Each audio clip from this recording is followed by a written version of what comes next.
uma grande divisão, principalmente a da Bahia, né? Toda a justiça estadual ela é organizada por uma lei estadual, né? Normalmente é a lei de organização judiciária do estado em questão, certo? São até assim, de certo modo, parecidos, têm os mesmos princípios, mas cada estado realmente tem uma organização. O estado da Bahia ele tem diversos níveis de divisão territorial, né? Passa por seção, subseção, circunscrição, até chegar na vara, e depois da vara tem o distrito.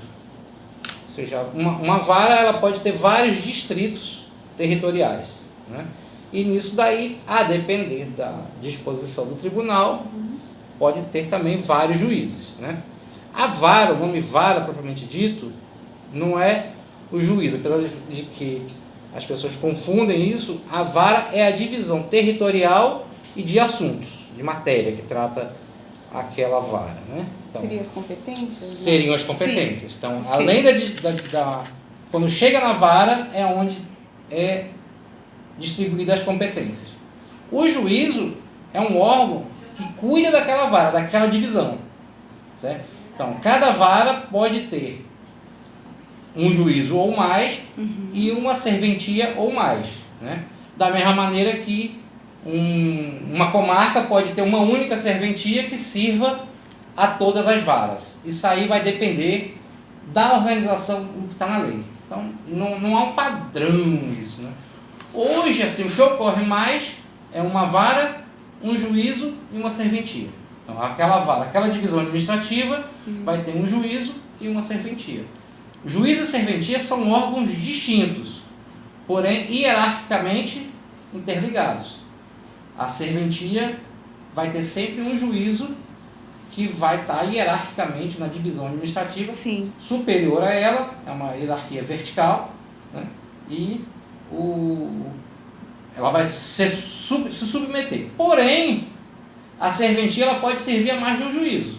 Porém, vai ter um que vai ser o juízo que vai comandar aquela serventia. Que vai fazer essa separação. Que vai fazer a separação. Okay. Então, quando hoje acontece em Tabuna. Tabuna é um cartório único, certo? Que serve a diversos juízes. Então, os juízes vão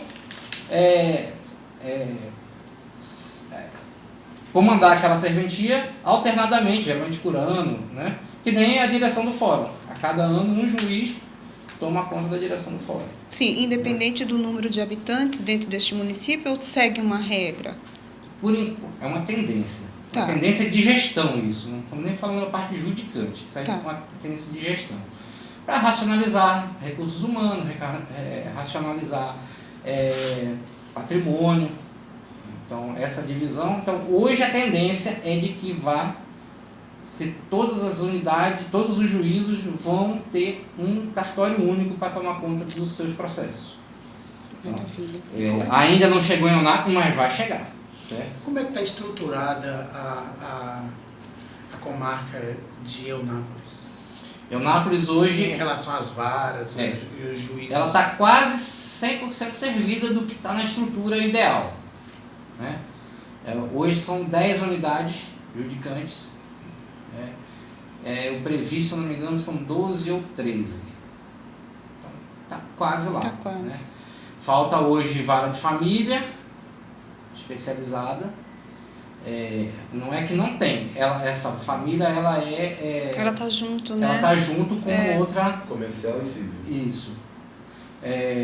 Falta uma infância e juventude. Né? E, no meu entendimento, faltaria mais uma vara-crime. No meu entendimento. Isso aí. Aqui na cidade de Eunápolis tem duas, né? Vara-crime, né? Tem duas varas-crimes. Duas varas-crimes, crime comum, né? Teria no sistema de juizados, mas... porque o sistema de juizados hoje englobou. Mudou, né? Antigamente você tinha uma vara do juizado civil e uma vara do juizado crime. Hoje nós temos duas varas do sistema. Então essa vara tem as duas atribuições. Então são duas varas do sistema de juizados que tem as duas competências, civil e crime. Então pode ter crime, ação crime pela manhã e pode ter. A divisão hoje, eles compartilham o mesmo prédio físico, porém alternam os horários. A primeira vara de juizado civil funciona pela manhã, a segunda vara de juizado civil funciona pela tarde. A gente teve a oportunidade de conhecer aqui a vara criminal, né? Que é presidida pelo doutor Heitor, que é a segunda vara crime, e a primeira vara crime, que é presidida pelo doutor Otaviano Sobrinho. E ele também preside a vara de execuções penais. Isso. Aqui na cidade de Eunápolis, né? Que é uma vara de grande relevância aqui para a nossa cidade de Eunápolis, porque ela atende toda a 8ª região, é isso? Isso. Ela atende a toda a 8ª região. Isso engloba. A vara de execuções penais, ela é supracomarca, né? Ela vai para, se não me engano, para a circunscrição, né? Porque ela atua em toda a região que o presídio recebe detentos, né? Então, na verdade, o que acontece? Na verdade, até se um detento cometeu um crime em outro estado, mas a família dele, que o que define o local de prisão é o local onde a família vive, o certo, né? O que a lei de execuções penais fala é que o preso deveria ficar na comarca na qual a família dele tem residência, ou a maior parte da família, né? Apesar de que isso não é uma uma regra que tem exceções, né? A depender da situação do crime cometido, da gravidade, etc, né? Tá. Mas a regra geral, o primeiro foco é que o preso cumpra a pena no local que a família reside, até para facilitar a vida da família, né? De visitar, etc, porque o objetivo da lei de execução penal é a ressocialização do preso. E na ressocialização do preso, percebe-se que a presença da família é fundamental. É fundamental. Né? E aí, então, quando o preso é deslocado para o local, a execução penal dele vai para aquele local. Então, ele pode ter cometido o crime onde for. Se ele vier para o presídio de Eunápolis, a competência passa a ser da lei do juízo de execução penal do local que ele está preso. Exatamente. Né? Então, pode vir processo de São Paulo, pode vir um processo federal para cá. Ele estando aqui, Ele vai ser estando julgado aqui, aqui. a execução penal dele, a competência do local do preso. É. Do local onde está o preso, que deveria, a priori, salvo as exceções, que são muitas, certo? Quanto à estrutura aqui da nossa comarca aqui de Eunápolis, a gente pode observar que está atendendo, digamos assim, 90% do que é para atender ao bem público, né? Da assistência à comunidade, né? Que aqui Esse 90% aí tá Tá otimista, muito, né? muito. Não, porque eu observei aqui o seguinte, porque aqui a gente tem a fazenda pública. Mas você está olhando em termos de juízos instalados, né? Juízos de instalados. infraestrutura. Eu estou falando no no tocante. Aí você pode juízo. analisar o juízo, Porque tá? eu observei aqui, a gente tem fazenda pública, tem Aqui tá vara de execuções penais, como o senhor mesmo destacou, a vara da família existe, mas ela está atrelada ao comércio e civil. Isso. A gente também tem o juiz da vara criminal, que temos 2 varas, né, aqui na cidade, e também temos a oportunidade de ter o juizado especial, né, aqui na cidade de Eunápolis, que 2 unidades, unidades, né? 2 juízes, um quadro quase completo. Que é a doutora Nêmora e o doutor Henrique. Isso. Não é isso?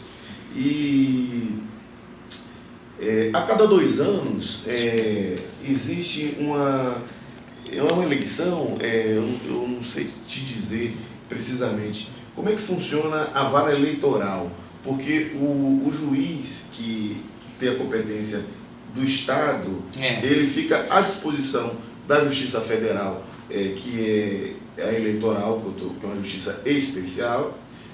A cada 2 anos elege Não é eleição, não. Como é que funciona? Não é eleição, não. Como é que o senhor pode explicar? Os juízes, eles se inscrevem para concorrer à vaga, e esse critério, em geral, é o tempo de serviço.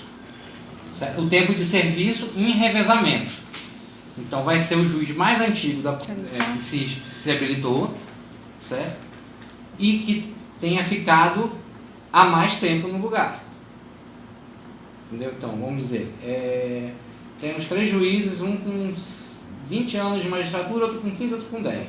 Certo? Uhum. O que tem 20 anos de magistratura foi o último juiz eleitoral. Então vai para o segundo lugar. Né? Se o juiz eleitoral ficou já na anterior, vai para o terceiro. Entendeu? Vai Então é um intercâmbio entre o tempo de serviço do magistrado, Uhum.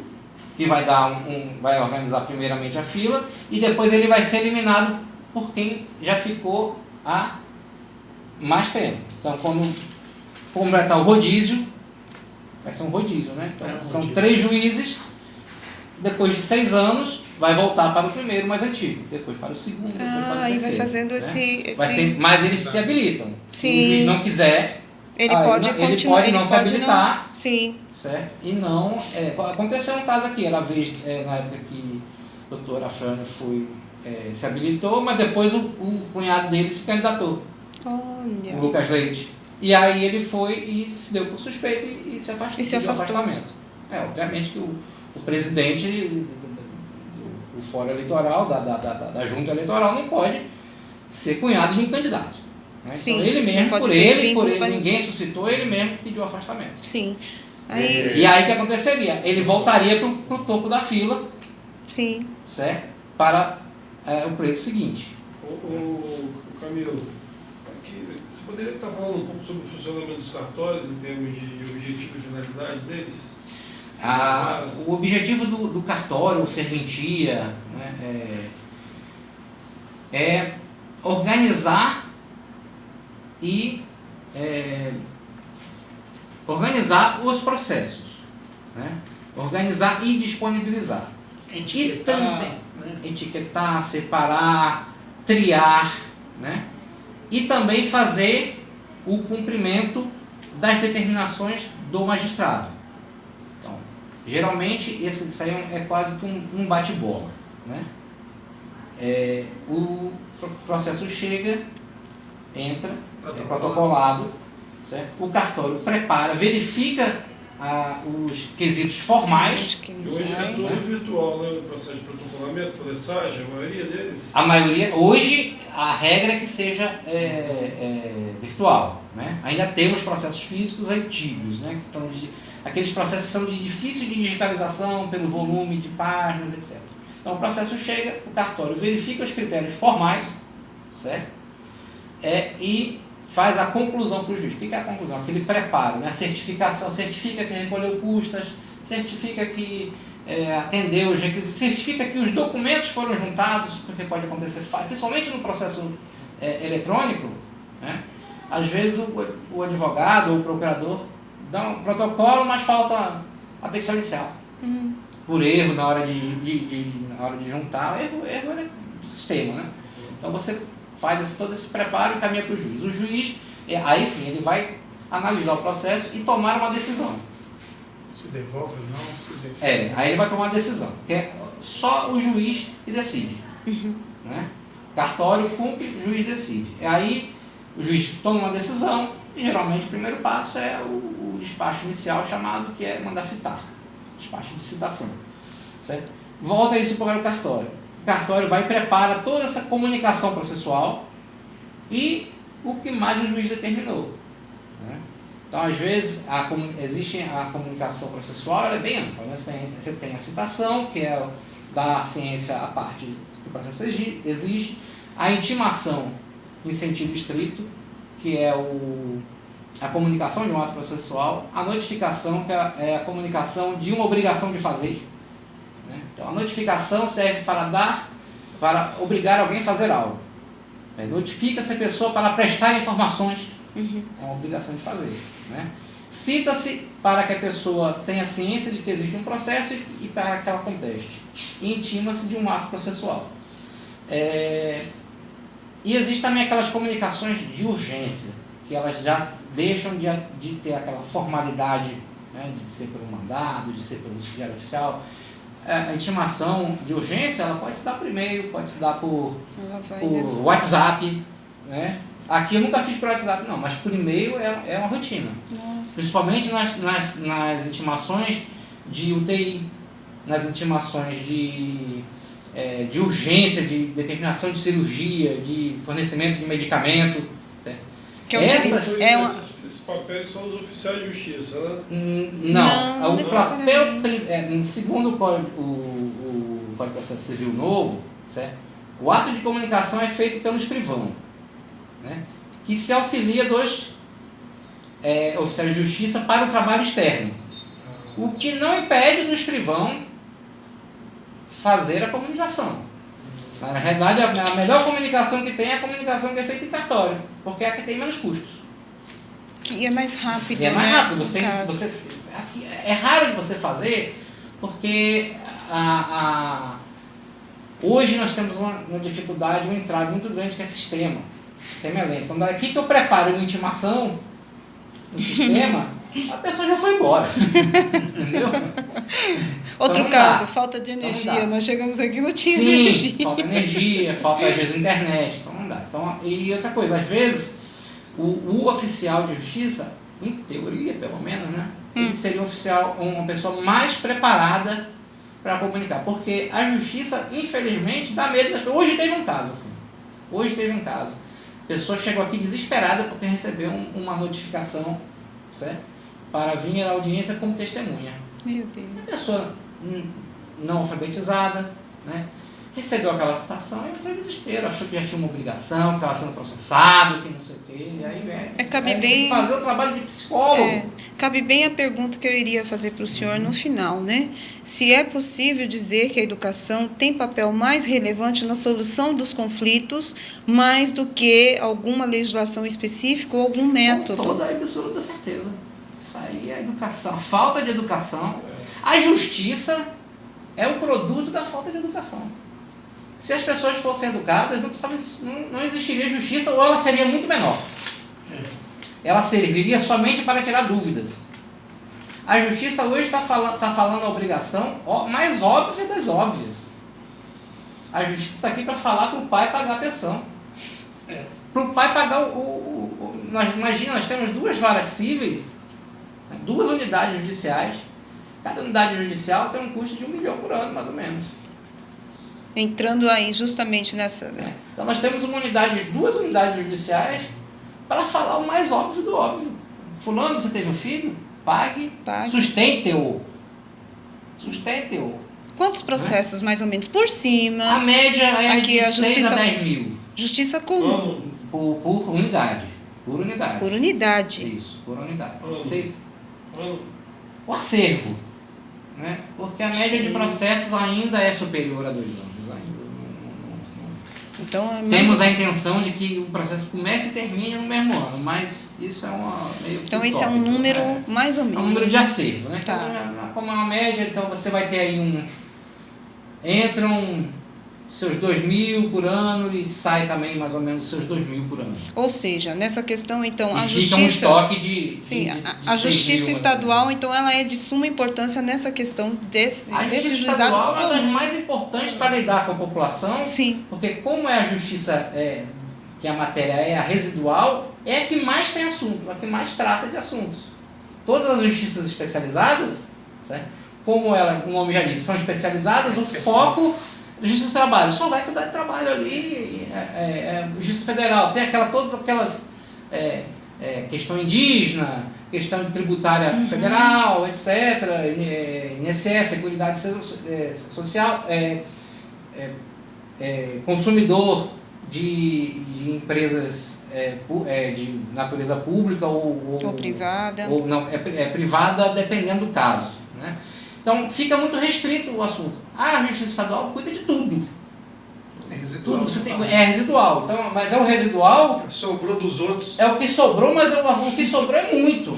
Então cuida de sobra tudo. muito grande. Né? É um assunto, é muito grande. Não é Então, específica, ela é apesar da especialização nas varas, por assunto, por matéria, ainda é muito grande. As varas cíveis, mesmo a gente está tendo uma discussão dessa aqui, a quantidade de assuntos que são tratados nas varas cíveis é muito superior ao que é tratado aqui, por exemplo, na Fazenda Pública, em termos de matéria, né? Porque você cuida de sucessão, você cuida de órfãos, você cuida de adoção, você cuida de falência, você cuida de de N assuntos, dos mais complexos que são, né? É a mesma coisa quando a gente está estudando para a OAB, né? A gente fala assim, vou fazer civil, mas civil é um mundo de coisas. Civil, as varas cíveis são um mundo de coisas. A vara da Fazenda Pública é uma vara cível. É uma vara cível. Até em alguns lugares a nomenclatura é vara cível da Fazenda Pública. Né? Mas aqui a delimitação do assunto é pelo interesse da Fazenda Pública. Não é nem que a Fazenda Pública seja parte, basta haver o interesse. Então, se há interesse, hoje até se discute assim, aquele interesse mais em abstrato, havendo um interesse abstrato da Fazenda Pública, não aquele totalmente abstrato que é o interesse da pacificação social, mas assim, um interesse mais objetivo, né? Financeiro, vai revertir em algum valor para a Fazenda Pública, violou a moralidade da Fazenda Pública, de um órgão público, até de um agente, pronto, virou interesse e vem para cá. Então, tudo que é tratado na vara civil, mas que há um interesse mais objetivo, porém até num sentido, essa objetividade bem ampla, o interesse da Fazenda Pública vem para cá.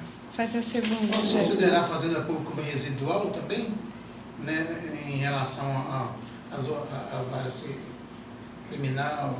Não, porque que acontece? Como a Fazenda Pública, ela pega primeiro os processos, a vara civil que fica sendo a residual. Porque se há interesse, vem para cá. Se não há interesse, sobra para a vara civil. Né? Então, quanto mais há um interesse, quanto mais alto a prioridade de distribuição do assunto, menos residual fica o assunto. Aquilo que sobra vai para civil. Camilo, assim, a gente também queria se colocasse dentro de uma ordem, né? Ou pode ser classificatória, tipos de problemas existentes quanto ao acesso à justiça hoje.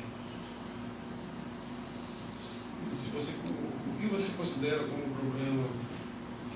Problema tem muito. Eu estou montando na minha cabeça a prioridade, né? O pior, né, deles. Olha, o primeiro é uma falta de representação.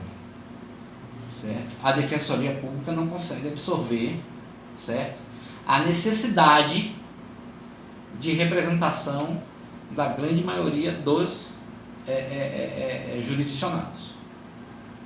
A falta de representação é enorme. Aqui a gente tem que fazer um malabarismo para que não caracterize a advocacia administrativa e a gente tentar auxiliar o jurisdicionado. É um equilíbrio que a gente tem que fazer. Porque outra coisa, uma crítica muito grande que eu faço é que há um uso desnecessário da máquina judiciária. Hoje os municípios, até que hoje nós conseguimos conscientizar o município de Eunápolis para evitar isso, mas tinha ação de execução fiscal de R$90. De R$90, sendo que um processo custa por ano R$900. Entendeu? Então hoje nós conseguimos que o município colocasse um limite, um piso de R$600. Então não vem ação de execução fiscal, de execução de débito de natureza fiscal menor que 600. Ainda vem as de natureza não fiscal, as multas de TCM, etc. Porque isso não tem jeito, tem que vir mesmo essa cobrança, porque é de agente político, às vezes pode ter caracterizado um ato de improbidade, etc. Então, esse continua vindo em qualquer valor. Mas nas execuções tributárias, certo, tem um piso de R$600 no município de Eunápolis. Os outros dois municípios, Itapebi e Itagi, manda qualquer valor. Certo? Então, isso é uma coisa que dificulta, por quê? Certo? Uma vez eu até recebi uma crítica aqui de um advogado falando assim, mas vocês têm que mandar o cidadão procurar um advogado, certo? Numa ação de... Aí eu falei, doutor, numa ação de R$200, o senhor não dá nem bom dia para o cliente. Né? Então o advogado ele não vai querer atuar numa ação de R$200 que vai gastar o mesmo tempo para ele de uma ação de 50 mil, de 10 mil, certo? Em que ele vai receber um percentual em cima. Então o custo que ele vai cobrar do cliente é superior aos R$200. Então hoje o cidadão o jurisdicionado que tem um problema inferior a R$500, tem uma grande dificuldade de representação, porque o advogado não vai cobrar um valor até superior ao valor do débito, certo? E a defensoria hoje, obviamente, tem como prioridade réu preso, Exatamente. Né? Ação mais de direitos alimentos, humanos, né? Entra mais Aquelas direitos ações humanos. de um assunto, talvez de maior relevância, talvez relevância não seja a palavra exata, porque toda ação judicial é um problema que tem que ter um cuidado por todos, porque é um problema de uma pessoa. Aquilo que se diz no curso de Direito. Para a gente que é operador do direito, é mais um processo, sempre é mais um processo. Para a parte, para o jurisdicionado, é o processo. Aquele o processo, certo? É a vida dele que está ali. Né? Com a chegada do... Peraí, meu filho. Só relacionado com o assunto, em São Paulo tem o Estado, o governo, por exemplo, ele paga o honorário do advogado em Ativo. Isso. Funciona isso aqui na Bahia, que eu não conheço? Funciona uma maravilha. Todos que trabalharam como dativos estão com ação contra o Estado, justamente aqui na Fazenda Pública, para tentar receber, e o Estado está recorrendo até o último grau. Ou seja, o advogado trabalha, é designado pelo juiz, inclusive essa designação pode ser até de uma maneira arbitrária, vamos dizer assim, o advogado está no corredor e o juiz, olha, você é dativo, tá bom, nomeou, você tem que atuar, certo? E para você receber, você tem que mover uma ação que dá mais trabalho do que a atuação sua no processo. Certo? Para receber por meio de precatório. Ou seja, você leva 3, 4, 5, 6 anos para receber um valor que o trabalho que você tem para receber é superior ao trabalho que você teve para fazer juízo daquele valor. É uma coisa que é surreal, absurda, né? É surreal. Certo? É risível a situação do... Então, hoje ninguém Deixa o quer. Jefferson finalizar lá. Aí você classificaria então a falta de representação, né? Falta de representação e o uso desnecessário da justiça. O uso desnecessário da justiça, inclusive pelo poder público. Tem mais algum outro? A questão de infraestrutura. A situação do Fórum de Anápolis está caótica. Essa semana, nos últimos 15 dias, faltando energia o tempo todo. Hoje faltou energia para tentar solucionar o problema. A infraestrutura de acessibilidade, certo? Inclusive é motivo de uma ação que corre aqui na Fazenda Pública, certo? De uma advogada cadeirante que está com dificuldade de acessar o fórum, certo? Fizeram uma obra aqui visando melhorar a acessibilidade. A obra, eu acho que teve um efeito contrário, porque acabou estreitando a escada que leva ao segundo pavimento do prédio principal, certo? Para a instalação de um elevador daqueles que não usa fosso, né? Então, isso, ele hidráulico, coloca né? o hidráulico e só sobe. que instalaram fizeram a estrutura e não instalaram o elevador. Então é risível. Aí estreitaram a escada, certo? O problema a deficiência de do Estado. É terrível. Se acontecer um atentado daqueles, vocês não têm segurança não tem nenhuma aqui. Os colegas que trabalham no fórum principal, se alguém chegar e jogar um coquetel molotov ali na frente da entrada, vai morrer todo mundo, porque não tem saída de emergência. O fórum não tem saída de emergência. Todas as janelas são gradeadas. Verdade. Todas as janelas são gradeadas, porque inclusive na questão de segurança, o fórum aqui já foi assaltado já algumas vezes, certo? Já houve tentativa de furto durante o expediente, certo? Com a força policial aqui dentro. A força policial de escolta dos apenados que vêm para as audiências estava dentro do fórum, os soldados de fuzil, certo? E o indivíduo tentou furtar uma peça de um veículo aqui no fundo. Isso. Né? Então, hoje eu enxergo isso até como eles... É uma deficiência do Estado? É uma deficiência terrível, porque Isso gera uma comoção nos servidores, né? Você imagina trabalhar num lugar que tem armazenamento de armas e drogas, E não tem segurança. certo? Que é um alvo que tem, que eventualmente está, apesar de que quando algum custodiado vem para aqui, é um custodiado de alta periculosidade, há um suporte da polícia militar, né? Mas fora esses momentos, alguém vir plantar uma arma em algum lugar, sabe o que acontece. Então não tem um controle de entrada, não tem... O número de servidores também é insuficiente, né, Camilo? Aí sim, essa seria a próxima. O número de servidores é difícil de priorizar. O número de servidores do próprio tribunal, do próprio Estado, certo? É insuficiente, certo?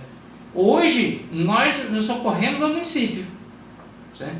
Boa parte dos servidores que prestam serviço aqui são cedidos do município. O que graças a Deus pra gente, porque senão simplesmente serviço não seria muito pior. Acaba criando um comodismo por parte do Estado, né? Acaba criando um comodismo por parte do Estado, que não faz concurso, não melhora a arrecadação, porque hoje o grande problema do concurso é que o índice da lei de responsabilidade fiscal está no limite, né? Na verdade, eu enxergo a lei de responsabilidade fiscal como uma mordaça do judiciário. Sim, porque amarra, Porque eles colocaram um limite de 6%, Isso mesmo. certo? Que simplesmente não atende. Certo? Nenhum judiciário do Brasil consegue hoje ter um quadro completo. Hoje a previsão estrutural legal, né, que está na lei, a lei fala tem que ter tantos servidores assim, tais cargos é de 30 mil. Hoje tem menos de 8. Tá beirando seus... E outra coisa, a previsão de aposentadoria de grande parte desses servidores é enorme. Então acho que daqui 5, 6 anos nós vamos estar com menos de 7 mil servidores. Como é que... Na Bahia toda. E ainda vem aí mais um outro problema, certo? O desbalanceamento de servidores. Nós temos quase 8 mil servidores, mas a maioria está na capital. No interior, o desbalanceamento entre capital Sai daqui e vai para lá. e comarcas do interior é enorme. Hoje eu acho que mais da metade dos servidores atende na capital. E o restante o estado da Bahia, que é gigante. O estado da Bahia é um dos países, né? Em extensão territorial e população. É o Brasil pequeno, né? É um Brasil pequeno, até o mapa, exatamente, a miniatura do Brasil. Certo? Com todas as dificuldades de distância, de tudo, de infraestrutura. Em termos de material, hoje eu vejo que é razoavelmente servido. Né? Temos papel, temos toner de impressora, temos estrutura informatizada, razoável, não atende. Tem gravação. Tem gravação. Tecnologicamente, então, temos câmeras de qualidade boa. Se quiser fazer uma audiência por videoconferência, tem disponibilidade. Se quisermos fazer a audiência gravada, nós, inclusive, de vez em quando fazemos, naquelas mais complexas, que você precisa ter um acompanhamento maior, que a transcrição do testemunho, do depoimento não é suficiente, você pode gravar isso. Isso é razoavelmente atendido. A infraestrutura de